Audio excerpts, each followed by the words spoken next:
fue tu momento de gracias a Dios que leí el contrato? Historia 1. Estaba a punto de firmar un contrato de alquiler para un apartamento en un edificio recién renovado. El lugar parecía perfecto. Excelente ubicación, electrodomésticos modernos y un buen precio. Casi firmo de inmediato, pero decidí leer el contrato esa noche.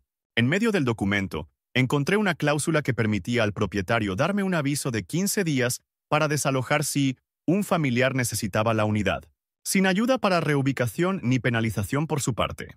Busqué al propietario en Internet y, efectivamente, encontré varias reseñas de personas que decían haber sido desalojadas a mitad del contrato bajo esa misma cláusula. Me alejé del trato y encontré otro lugar unas semanas después. ¿El edificio original? Pasé por ahí 6 meses más tarde. Estaba medio vacío con una enorme pancarta de «Se alquila ahora». Me salvé por poco. Historia 2. Hace varios años, una startup me contrató como diseñadora gráfica freelance. Me enviaron un contrato para firmar. Algo básico, o eso creía. Pero decidí echarle un vistazo antes de firmarlo. Resulta que tenía una cláusula que decía que cualquier diseño o concepto que creara durante la vigencia del contrato, incluso en mi tiempo libre, se convertiría en propiedad intelectual de ellos. Así que si hacía un logo sin relación a las 2 de la mañana para otro cliente, ellos podían reclamarlo. Lo mencioné al fundador y su respuesta fue: «Ah, sí, eso lo copiamos de una plantilla. Podemos quitarlo». Te hace pensar cuánta gente firma sin leer. Siempre lee tus contratos. Historia 3. Cuando tenía 24 años, recibí una oferta para publicar un libro con una pequeña editorial. Estaba en las nubes. Quiero decir, ¿quién lee la letra pequeña cuando tu sueño se está haciendo realidad? Bueno, yo sí, y gracias a Dios. El contrato decía que ellos tendrían los derechos exclusivos sobre cualquier secuela, precuela, spin-off o adaptación de la obra, para siempre. Eso incluía derechos de cine, mercancía, todo. Y yo no recibiría ningún pago adicional más allá de las regalías iniciales del libro. Contraté a un amigo abogado para que lo revisara y me dijo directamente: «Esto es una estafa disfrazada de contrato». Me retiré, autopubliqué el libro y 2 años después se convirtió en un éxito sorpresa. Ahora poseo todos los derechos y he ganado 20 veces más de lo que habría ganado con ese trato. Historia 4. Me ofrecieron un trabajo en una empresa tecnológica y la carta de oferta era muy breve, solo una página con mi salario y fecha de inicio. Pero luego me enviaron el contrato oficial de empleo. En ese documento había una cláusula que decía que debía reembolsar todos los gastos de reubicación, el bono de firma y 2 meses de salario si renunciaba o me despedían por cualquier razón dentro de los primeros 2 años. ¿El problema? Eran un empleador a voluntad, lo que significa que podían despedirme en cualquier momento y por cualquier motivo. Así que básicamente, podrían despedirme después de 6 meses y aún así, yo les debería más de $12,000. Les pregunté al respecto y dijeron: «Ah, sí, solo lo aplicamos si alguien renuncia».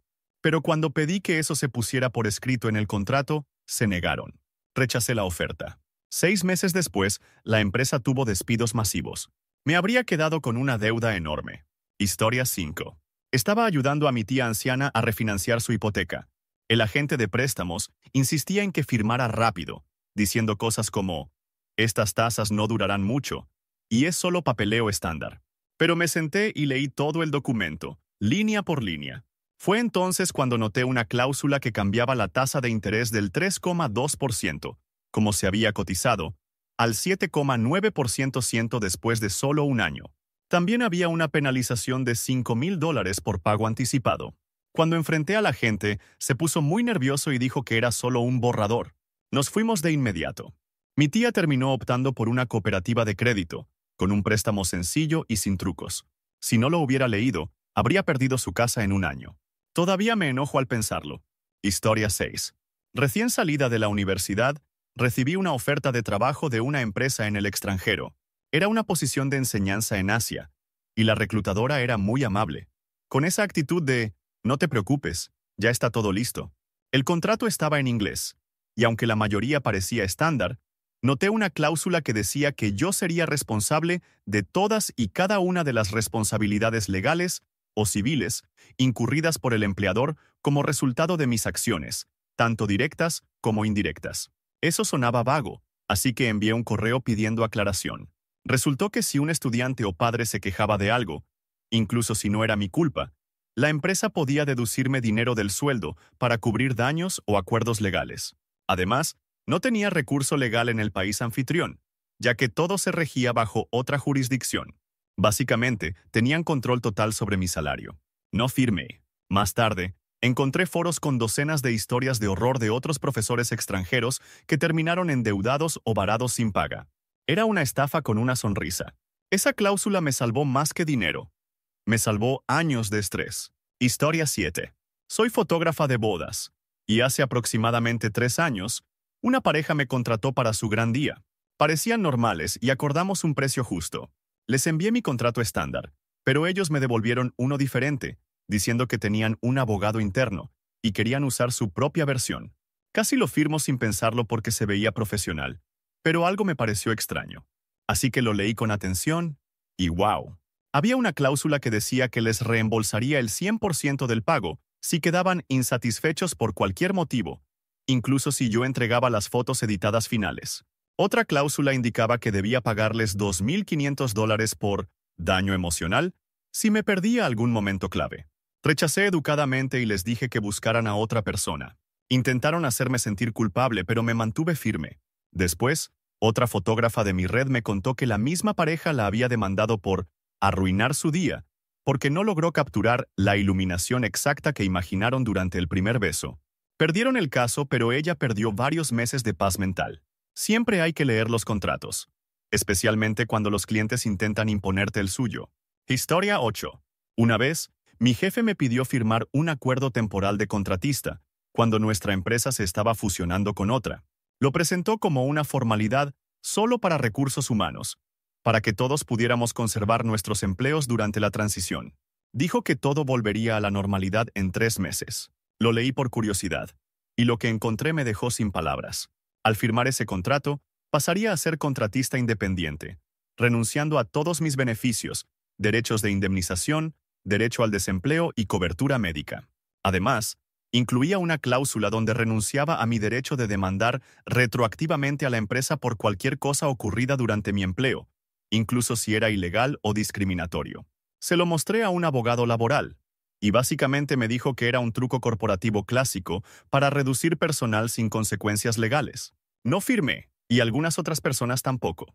Fuimos despedidos silenciosamente, pero con indemnización completa. Todos los que firmaron no recibieron nada. Mi jefe dijo que tampoco leyó la letra pequeña. Claro. Historia 9. Mi prima me pidió ayuda con un contrato de modelaje que la tenía muy emocionada. Era de una agencia de moda que afirmaba conseguir trabajos con grandes marcas. Le dijeron lo de siempre. Nos encanta tu imagen. Esta es tu gran oportunidad. Solo firma y comenzamos. El contrato se veía llamativo, pero yo trabajo en marketing, así que sé que hay que leer todo. La agencia iba a poseer los derechos de imagen de ella a perpetuidad, incluso para contenido creado fuera de sus sesiones. Eso significaba que cualquier foto que publicara en Instagram podía ser reutilizada, vendida o licenciada, incluso para anuncios que ella no aprobara.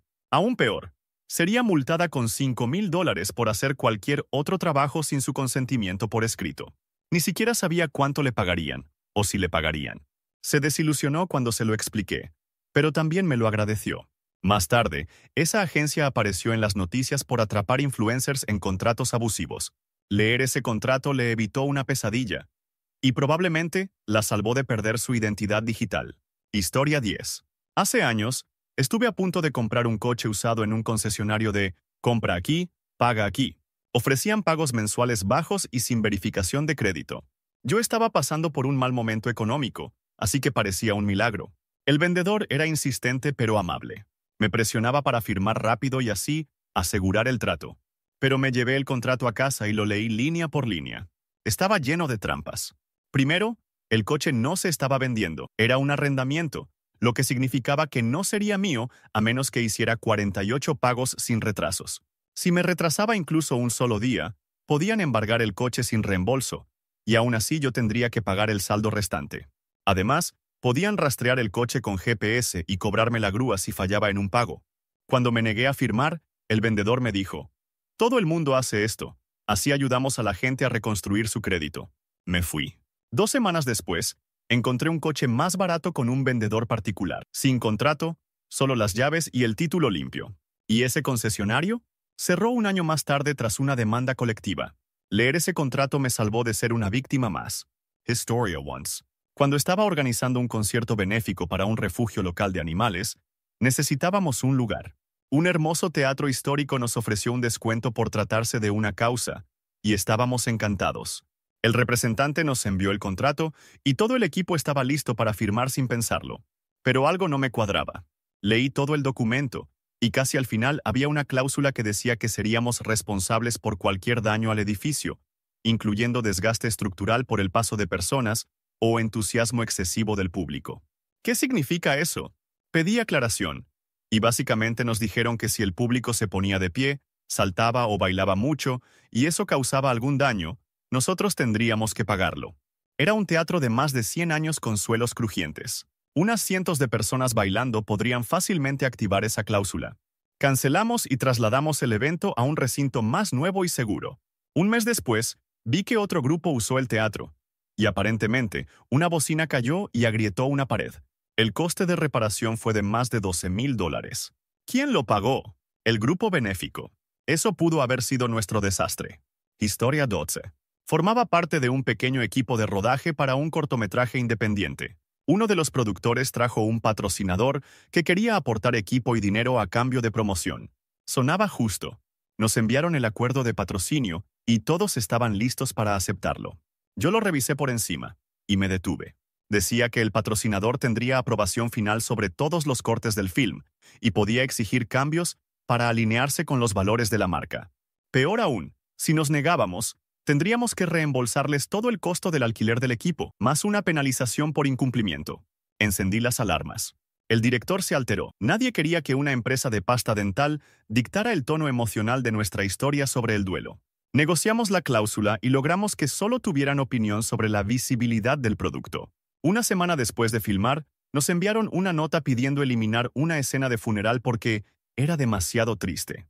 Como ya habíamos corregido el contrato, simplemente los ignoramos. De no haberlo hecho, toda nuestra película habría estado a merced de un gerente de marca sin experiencia en contar historias. Historia 13. Cuando vendí mi primer paquete de arte digital en una plataforma popular, me enviaron un contrato de licencia. Estaba lleno de jerga legal, pero yo estaba emocionada, así que lo hojeé. Entonces vi algo que me heló la sangre. Tenían una cláusula que les otorgaba derechos no exclusivos para modificar, revender o distribuir mi obra a perpetuidad por cualquier motivo relacionado con el desarrollo de la plataforma. Eso incluía combinar mi arte con el de otros, crear obras derivadas y no darme crédito si era técnicamente inconveniente. Pedí aclaración y me dijeron que era algo estándar y que la mayoría de los creadores no se quejaban. No, gracias. Rechacé el acuerdo, creé mi propia tienda en Shopify y comencé a vender directamente. Me llevó más tiempo ganar impulso, pero ahora recibo el 100% de las ganancias, y nadie empaqueta mi trabajo sin mi permiso. Un año después, esa plataforma lanzó un super paquete con obras de docenas de creadores, sin créditos. Algunos intentaron defenderse, pero no pudieron, porque habían firmado ese mismo contrato. Evité una pesadilla de propiedad creativa. Historia 14. Trabajaba en un puesto de marketing de nivel medio en una startup de medios. Cuando la empresa fue adquirida, nos dieron contratos de bono por retención. Básicamente, si permanecíamos durante la fusión, recibiríamos un bono extra. Suena bien, ¿verdad? Excepto que, al leer el contrato, noté que en la letra pequeña decía que el bono solo se pagaría si aún estaba empleada 90 días después de que se completara la integración. Y no había fecha definida para esa integración. En otras palabras, podían seguir retrasando esa fecha indefinidamente. Y peor aún, si me iba antes por cualquier motivo, no recibiría ni un centavo, incluso si me despedían. Pregunté al Departamento de Recursos Humanos y dijeron, no te preocupes, planeamos pagarlo en otoño. Eso fue en febrero. Renuncié. 2 meses después, despidieron a la mitad del equipo y los bonos desaparecieron. La mayoría de mis colegas ni siquiera se dio cuenta de lo que habían firmado. Comencé a trabajar como freelance, y curiosamente, gané más dinero en 6 meses de lo que habría ganado con su bono. Historia 15. Mi banda fue invitada a tocar en un festival de música local de verano. Exposición, prensa gratuita e incluso un pequeño estipendio. Sonaba como una oportunidad perfecta. Nos enviaron un contrato que parecía sencillo. hasta que vi la cláusula de fotografía. Decía que cualquier foto o video de nuestra actuación sería propiedad exclusiva del evento y que podían usarlos para marketing, reventa o creación de productos, sin pago ni aviso. Eso significaba que podían hacer camisetas o pósters con mi cara y venderlos, mientras yo no recibía nada. Se lo mencioné al organizador, quien actuó sorprendido de que yo siquiera hubiera leído esa parte. Ninguna otra banda ha preguntado, me dijo. Le dije que o quitaba esa cláusula o no tocábamos. La quitó y tocamos el show. Un mes después, vi pósters en una tienda de discos con la imagen de otra banda del mismo festival, a $25 cada uno.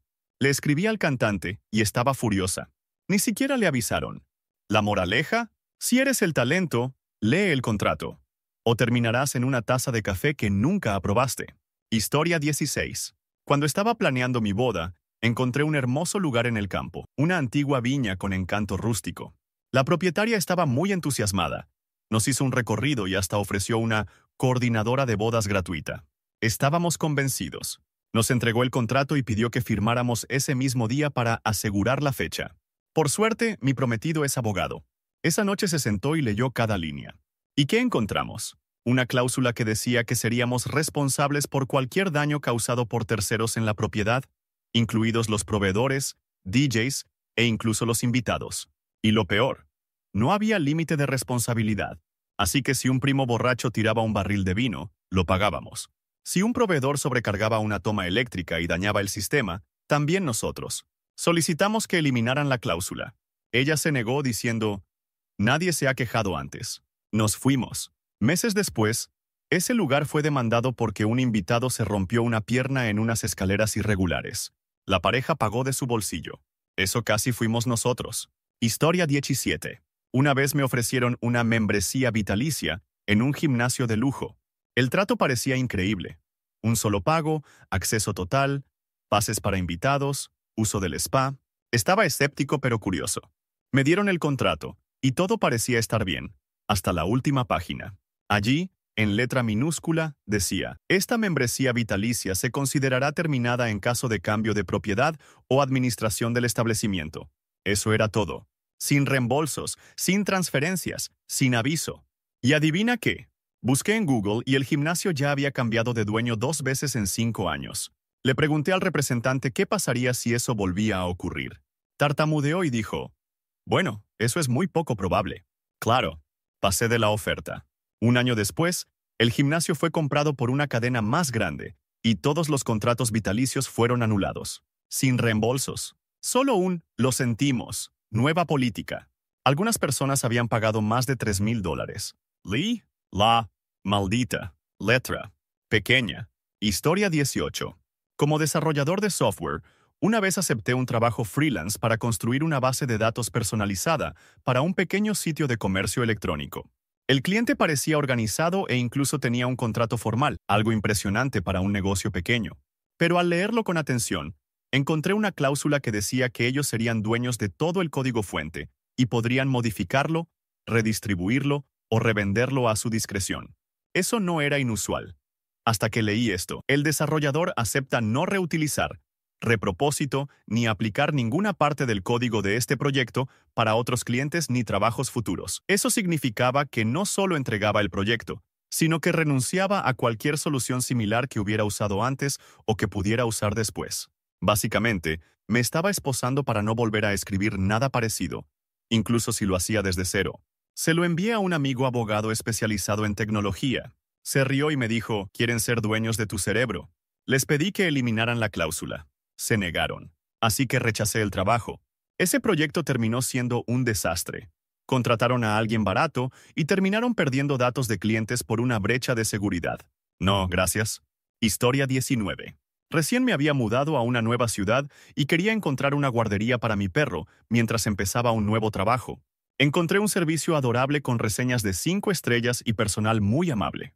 Me pidieron que firmara un contrato de servicio antes de dejar al perro. No le di mucha importancia, pero al hojearlo, noté una frase que me congeló: en caso de lesión, enfermedad o fallecimiento de la mascota durante el cuidado, la instalación no se hace responsable bajo ninguna circunstancia. ¿Perdón? Pregunté al respecto, y me dieron el discurso habitual de que su seguro no les permite aceptar responsabilidad. Insistí más y descubrí que ya habían ocurrido algunos incidentes con mascotas heridas, pero estaban legalmente protegidos gracias a esa cláusula. No podía creerlo. Estás confiando en alguien el cuidado de tu mascota, y ellos legalmente se lavan las manos si algo sale mal. Me fui y encontré un proveedor local más pequeño que incluía cobertura de salud para mascotas en su póliza. Valió cada centavo. Historia 20. Cuando me ofrecieron la oportunidad de copresentar una serie de viajes en YouTube, pensé que era el trabajo soñado. El canal tenía una audiencia decente y prometían encargarse de la filmación, edición, gastos de viaje. Todo lo que yo tenía que hacer era presentarme, ser yo mismo y ayudar a promover la marca. Me enviaron un contrato de colaboración de contenido. Se veía limpio y profesional, pero aún así lo leí. Resultó que al firmarlo, cedía mi imagen a la empresa a perpetuidad, lo que significaba que podrían usar mi rostro, voz y nombre en cualquier contenido, incluso después de que me fuera, incluso en proyectos no relacionados. Peor aún, había una cláusula que les permitía crear contenido generado por inteligencia artificial o deepfake derivado del material original, y seguir usando mi nombre para promocionarlo. En otras palabras, podrían generar videos falsos míos promocionando marcas, productos o incluso contenido político, sin que yo tuviera ningún control. Lo rechacé y me dijeron que estaba dejando pasar la fama. ¿La fama? Tal vez. ¿Mi identidad? Jamás. Historia 21. Una vez, un amigo y yo fuimos invitados como oradores invitados en un retiro educativo para adolescentes. Cubrían el viaje, el alojamiento e incluso ofrecían una pequeña compensación. Sonaba como una buena causa y una experiencia divertida. El contrato que nos enviaron estaba escrito en un tono muy florido, lleno de palabras como impacto comunitario y mentoría. Pero algo me hizo sospechar, así que lo leí completo. Fue entonces cuando encontré una cláusula escondida que decía: todas las fotografías, audios y grabaciones de video de los oradores invitados serán propiedad de la organización anfitriona y podrán ser vendidas o distribuidas con fines educativos, comerciales o promocionales, incluyendo pero no limitado a cursos en línea y contenido monetizado. Traducción: querían grabar toda nuestra presentación y potencialmente venderla como curso online, sin regalías ni necesidad de volver a pedirnos permiso. Solicitamos una versión revisada del contrato. Nunca respondieron. Después supe que hicieron lo mismo con otra conferencista, y su charla estaba siendo vendida en su sitio web por $49 por visualización. Ella no recibió ni un centavo. No participamos en el retiro, pero iniciamos nuestra propia serie de talleres y conservamos el control total. Historia 23. Un reclutador una vez me contactó con una oferta freelance por tiempo limitado para un cliente de una empresa Fortune 500. El pago era bueno y necesitaban a alguien de inmediato. Me enviaron el contrato y estaba listo para empezar, hasta que noté la sección de terminación. Si renunciaba antes de tiempo, perdía el pago por todo el trabajo ya realizado. Peor aún, si al cliente no le gustaba mi trabajo, tampoco recibiría nada. Sin compensación parcial, sin cláusula de disputa, solo una pérdida total. Y para rematar, el contrato les daba derecho a usar cualquier trabajo que yo enviara, incluso si decidían no pagarme. Cuando mencioné esto, el reclutador se puso a la defensiva y dijo: deberías confiar en el cliente. Hemos trabajado con ellos durante años. No, gracias. Rechacé la oferta. Unos meses después, conocí a otro freelancer en un evento de networking. Él aceptó ese mismo trabajo, trabajó en él durante 3 semanas, y cuando el cliente lo dejó fuera, recibió exactamente $0. Me dijo: me dijeron que hablara con el departamento legal, pero luego dejaron de responder. Eso podría haberme pasado a mí. Historia 24. Una familiar quería lanzar una pequeña marca de ropa y me pidió ayuda con el sitio web y la identidad de marca. Acordamos el pago, el cronograma, todo, excepto que ella insistió en hacerlo bien y quería un contrato formal. Me pareció justo. Me envió una plantilla sacada de algún sitio web aleatorio. La leí y casi me atraganto. Decía que cualquier contenido que yo creara, logotipos, diseño web, redacción de textos, incluso plantillas de correos electrónicos, sería considerado una contribución donada, a menos que se especificara lo contrario en un anexo.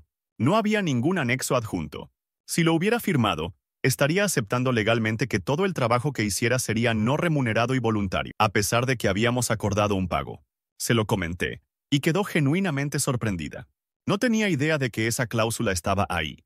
Reescribimos el contrato correctamente y me pagó puntualmente. Pienso en eso cada vez que alguien dice, es solo una formalidad. No, es un documento legal. Historia 25. Cuando estaba en la universidad, me contactó una pequeña discográfica después de que subí una canción cover a YouTube.